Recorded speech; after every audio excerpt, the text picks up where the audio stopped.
وإن إليه راجعون. waxaan aad uga qiirooday maamo Soomaaliyeed ee 5 caruur ka tagta haddana u geeriyootay baahi inta abaartii xoolihii ka dhamayd cunugii ugu yaray oo jaqay oo naaskeeda nuugay ku kor dhimatay.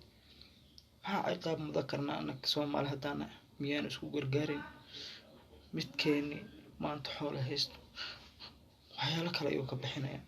hooyada 5 cunug ay ka tagtay waxay u dhimatay baahi waa inkastoo waqtigeeda uu ku ekaay haddana baahi ayay u dhimatay.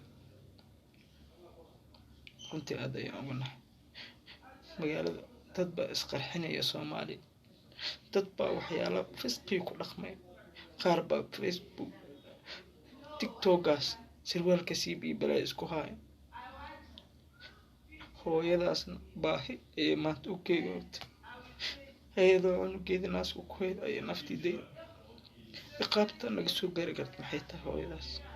walaalayaal aan ilaahay ka baqan isku naxariisano ilaahay subxaanahu wa ta'ala ka barin inuu ilaahay dadkeena u naxariisto dhammaantoodba insha Allah ta'ala baahida iyo rafaadkana aan ka baxno insha Allah.